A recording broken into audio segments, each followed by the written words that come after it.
అందరికీ నమస్కారం. తేజస్వి తెలుగు కథలు పాడ్కాస్ట్కి స్వాగతం. పరమాచార్య స్వామివారి గురించి ఈరోజు మనం చెప్పుకోబోయే ఈ అనుభవం పేరు అన్నదాన మహాత్మ్యం.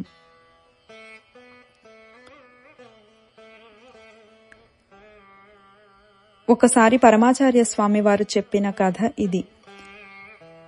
కర్ణుడు ఎంతో సంపదను దానంగా ఇచ్చినవాడు.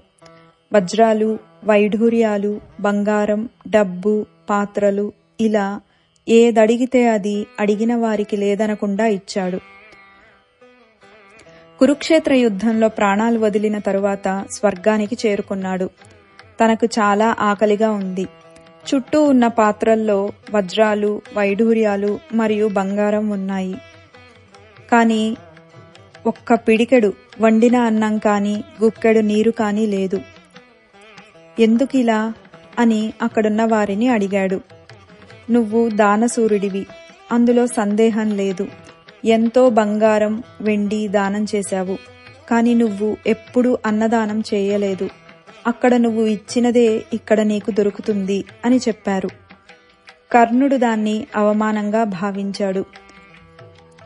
ఈ ధర్మ సూక్ష్మం తను గ్రహించలేకపోయాడు. తరువాత తనకు ఆకలి ఎక్కువ అవ్వసాగింది. అక్కడున్నవారు అతనితో, ఒకసారి కొందరు ఆకలితో నీ వద్దకు వచ్చారు. నీ వేలు చూపించి దుర్యోధనుని ఇంటికి వెళ్ళమని చెప్పావు. అన్నం అక్కడ దొరుకుతుంది అని చూపిన వేలును నోటిలో ఉంచుకొని చప్పరించు, నీ ఆకలి పోతుంది అన్నారు. కర్ణుడు వారు చెప్పినట్టే చేశాడు. వెంటనే అతనికి షడ్రసోపేతమైన భోజనం చేసిన తృప్తి కలిగింది. ఒక భక్తుడు స్వామివారితో తను చాలా విపరీతమైన కడుపు నొప్పితో బాధపడుతున్నాను అని చెప్పాడు.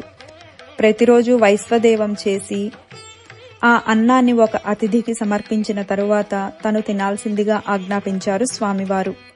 స్వామివారి ఆదేశాన్ని అనుసరించి ఆ బాధ నుండి నివారణ పొందాడు ఆ భక్తుడు.